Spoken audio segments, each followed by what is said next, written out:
Well, we know multi-factor authentication is required, but what's beyond that? Are passkeys the answer? I thought so. Maybe I'm totally wrong. I talked to Aaron Painter, who's CEO of NameTag, and we talk about identity and what it means in the future, particularly as we think about deepfakes on this bonus episode of The Business of Tech. Well, Aaron, thanks for joining me today. Oh, it's a privilege to be here, Dave. I'm a big fan of the show. Well, thank you. I'm excited to have you because, in particular, as I was briefing for this, you've got a particularly strong viewpoint that traditional methods of identity verification are going to be obsolete due to the rise of deepfakes. So I really wanted to learn from you, like, what's the state of identity verification right now as it relates to, like, IT security? And why is all the traditional stuff now becoming obsolete? Yeah, I'm a huge fan of identity security. And today, the standard that most people think about when you say, how do I protect access to an account, is traditionally multi-factor authentication, or MFA. And MFA is one of those things that the same word can mean many different things. And there are different types and flavors of MFA. You know, sending a text message to someone's phone is considered a lighter weight form of MFA. A more sophisticated way today is using something that's hardware backed, like a YubiKey, or maybe like an authenticator app that you might have downloaded in your phone with sort of revolving PIN codes. The challenge that exists is that as necessary as MFA is, it is not sufficient to protect accounts, because MFA is really only as good as the reset or the recovery process.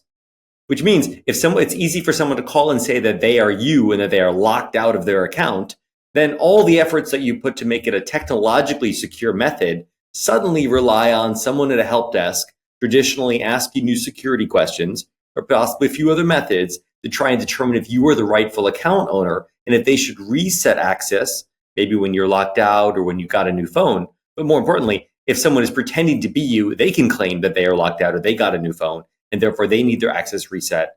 And that has become the leading way in which people take over an account and then deposit ransomware and cause harm. Okay.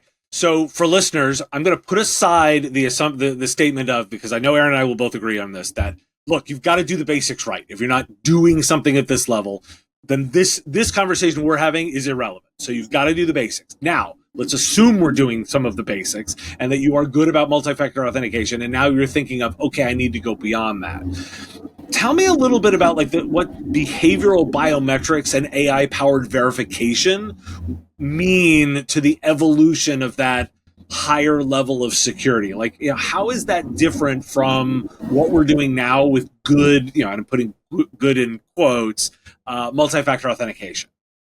So MFA is, again, we were aligned, a critical first step. The concept of behavioral biometrics often comes into play when you think, how can I use different signals to monitor, is this the same person, let's say, who logged in or authenticated? So imagine you're working in a call center, or you're in a hospital scenario where maybe a nurse is taking notes, let's say, while a medical interaction is going on. Maybe they've logged into their account. Hopefully they've used some kind of credentials. Hopefully they've used some kind of MFA. And then what if they were to walk away from the keyboard? The idea of behavioral biometrics is to say, hey, is the typing pattern, for example, one form of behavioral biometrics, the same? Is someone typing the same way as they were when they first logged in? You know, is the speed of typing changed? Is the way they're using the keyboard changed? You know, in a visual sense, sometimes we look at gait detection, the way someone walks. For example, gosh, is the way they walk different than another person?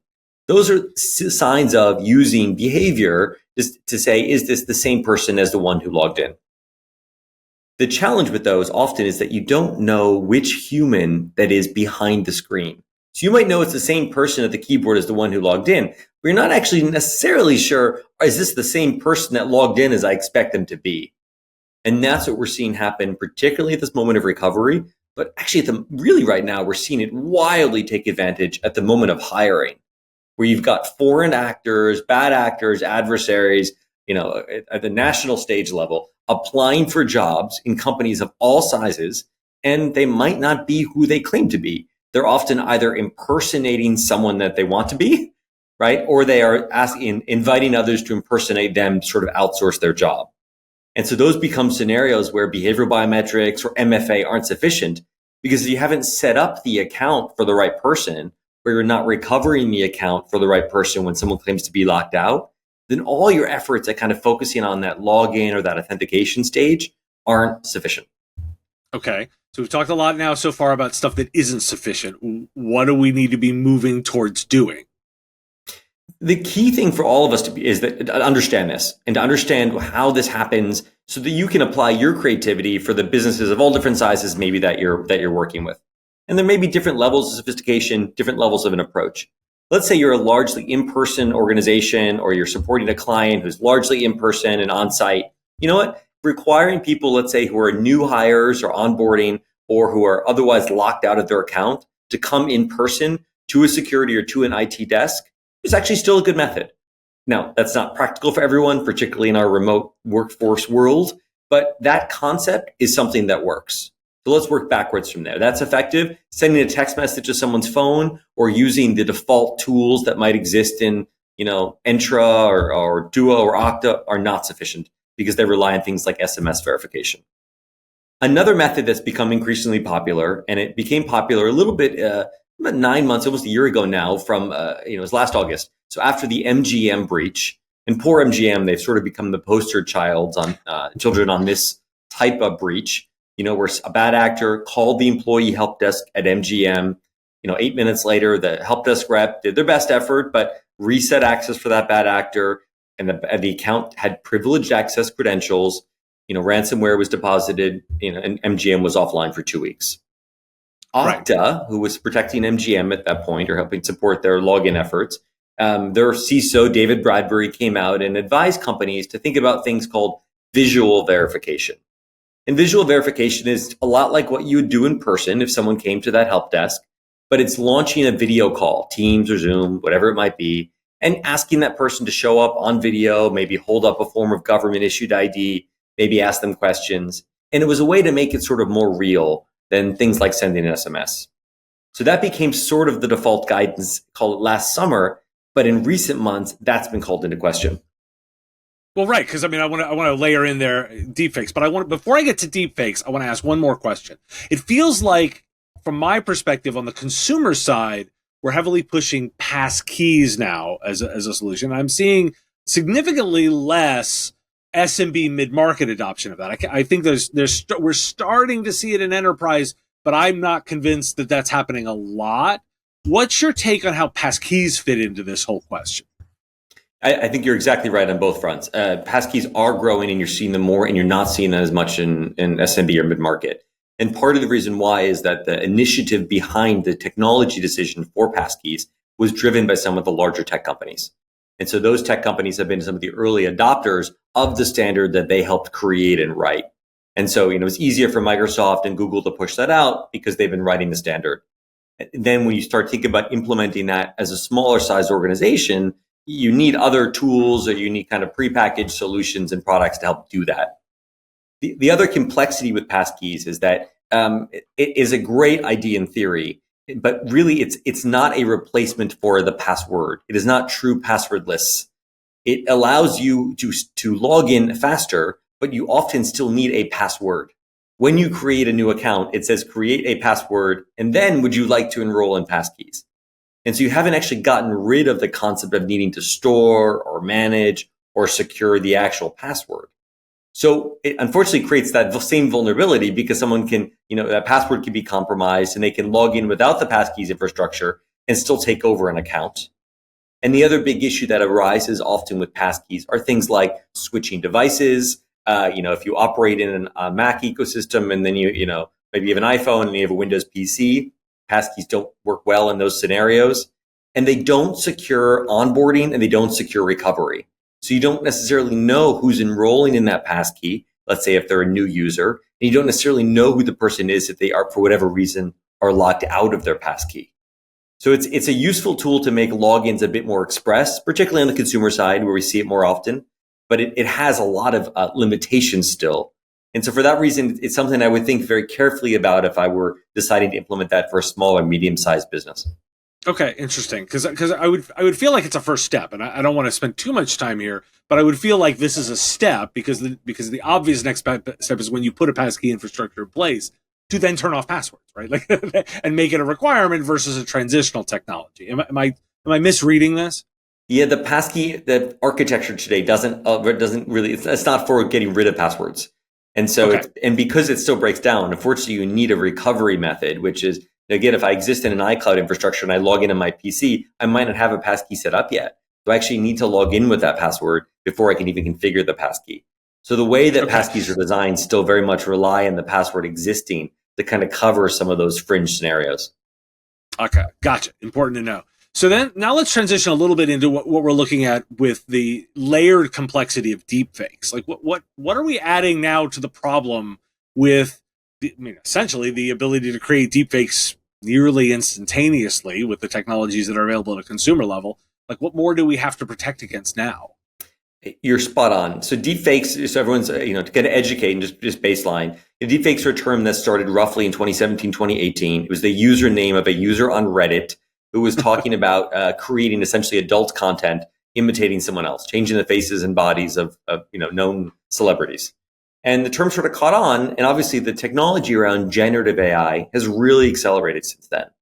And so deepfakes often refer to impersonating the likeness of someone else. And that could be a voice impersonation, which, as 5 years ago was read a 20-minute script of set words and a machine could train on your voice and maybe replicate it. And Microsoft researchers have now proven that can be done in 3 seconds with someone's audio, a voice clip, an Instagram post, you name it, let alone a podcast. And the other form comes from sort of deeper video representation. And that video can be pre-made and it can be a real-time sort of emulator where you've trained a system and then can conduct, a real-time interview, a real-time video call, pretending to be someone that you're not. And so the risk is that these tools have become so prevalent that bad actors are using them, particularly when we think of the term as social engineering. So now let's go back to our early scenario where you're locked out of your account or someone wants to pretend that they're you locked out of an account. And suddenly they can call a help desk. Maybe you're a smaller organization and you say, hey, I know all my employees, I know all my users, or, I support a few customers in my MSP and I know who normally calls me. But suddenly someone's replicating their voice and they're purposely trying to deceive you. That's a very real threat today. Or let's say you follow that advice maybe from Okta last summer and you have a visual verification. You set up a Teams call, a Zoom call, and you're going to, interview that person, so to speak, before you reset their access.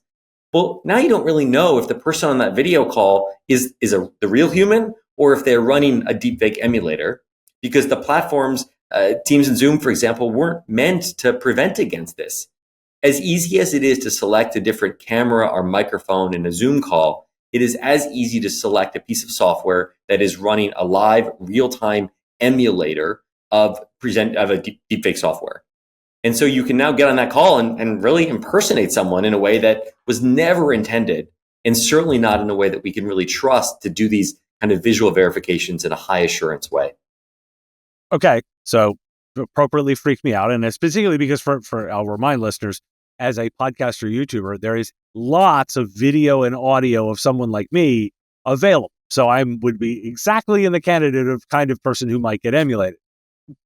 Knowing there is no magic wand and knowing there is no one single thing that you can tell people to do, give some directional guidance on the kinds of things that providers should be thinking about addressing to get this solved, directionally. Like, what do they need to start working on to address this problem? Yeah, one of the really important things is I would argue to think about the concept of identity verification. Okay. I think across the internet, we have a greater responsibility to know who a user is. It doesn't mean they can't operate with an alias or a pseudonym or a username, but the platform, or in a lot of our cases, the employer should know who that person really is. And so the idea of doing identity verification in person or in a remote way that's highly secure is critical when you're trying to protect accounts. And so that means, let's say someone's calling your MSP and wants to make a change or wants to onboard, you have a new hire, into your infrastructure that you want to be it a client or one of your own employees that you want to support. Really thinking about who are they? Do I have a way to confirm their identity from one or multiple channels before, let's say, I onboard them or I bring them onto my infrastructure or before I make the change they might request? That concept of verifying identity needs to go to a more advanced level and can no longer be these nonsensical security questions, right? Okay. The awareness on this will allow all of us to sort of be more creative, I believe, if we're aware of the problem. So it's a so essentially we really want to start with a good process implementation. Like it can be as simple as, I will have a secret word with my spouse that, like, that if that, if I call her, she should know that I'm actually, if it's something like, maybe I need you to move $10,000 right now, she should ask, hey, what's the code word? Something like, it's a process problem much more than a technology one. Am I reading this right? Yeah, often, sometimes it is tooling as well, but especially when you bring it to your personal life, I often think a lot about the person, the channel, the context. Hey, do I know this person? For example, are they going to message me randomly from a large WhatsApp group that I'm in? Channel in that case, I might not trust as much. Is it a one-on-one conversation I've been having with someone I know well for a long time? I might know the person, I might know the channel, but then is the context right? Are they suddenly asking me for something that seems out of ordinary or uncharacteristic? Things like that might cause natural flags or skepticisms to say, that perhaps this person isn't who they're purporting to be. Gotcha. Well, the last sort of question I want to get some insight into is so how do the regulatory frameworks need to change here? Because it feels like this is an area where government is part of the problem and part of the solution too, because they do some level of identity issuing. They have a component in this. How does the regulatory framework need to change?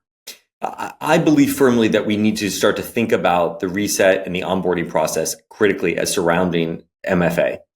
And, there have been White House directives in implementing MFA. There have been a variety of other standards that suggest or require it now. In cyber insurance policies and premiums often require that.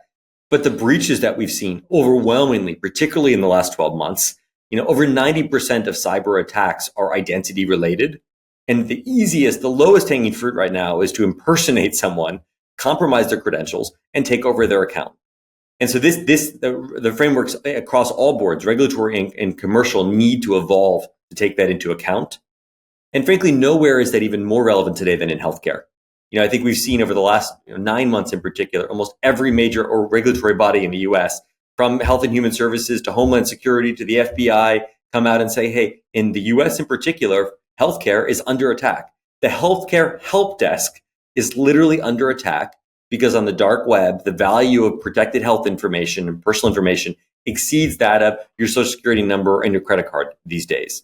People want access to that data because it doesn't change, right? It can't be changed. And if you have that level of insight on a person, you can use Gen AI to target in a much more precise way, targeted phishing mails, targeted conversations where you know something deeply personal and you can use it to extract other information and elevate the threat matrix. Okay, so you brought it up, but before I wrap, then is biometrics the right way to go because it is unchangeable? Are we going down the right direction for this, or should we be thinking about other ways of implementing identity verification? I believe in sort of the basis of where I spend my time, my team, and the products that we create. Biometrics is an important component, but alone it's not sufficient. Just like AI is. I don't believe in deepfake detection. I think that's an AI arms race. Does the bad person's AI model better than the good person's model? Somebody will always be slightly ahead, likely the bad actor. But I think when you combine AI and you combine cryptography and biometrics, cryptography is something that's been powering a lot of our financial transactions, the internet now for years, decades. With the power of cryptography, for example, on mobile devices, and the idea of verifying someone's identity using a mobile device, you get to use the three-dimensional depth map camera that powers Face ID. Now, Face ID knows that you are the face that enrolled. They don't know whose face that is, but we can use that camera. We can use the cryptography element of hardware, knowing that someone can't inject, a deepfake emulator, a fake piece of software, and we can use AI. My gosh, you have a much stronger arsenal to go compete against deepfakes and AI and deepfakes. So that's the stuff that gets me really excited, is how we can take different elements of technology and weave them together for a stronger arsenal that really is competitive.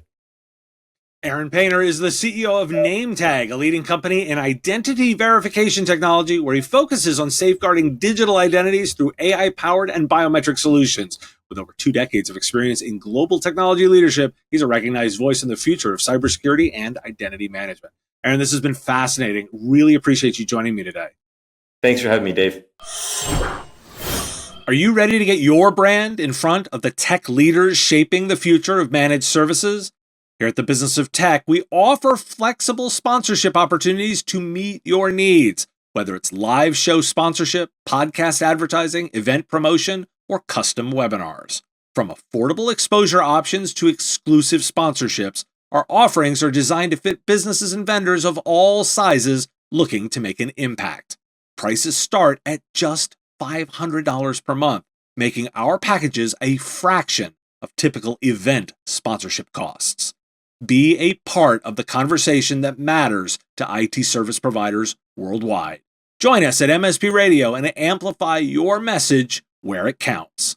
Visit mspradio.com/engage today to explore all the ways we can help you grow.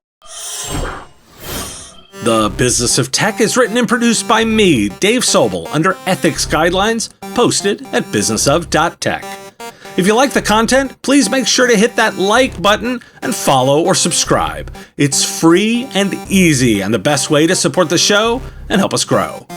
You can also check out our Patreon, where you can join the Business of Tech community at patreon.com/MSP Radio, or buy our Why Do We Care merch at businessof.tech.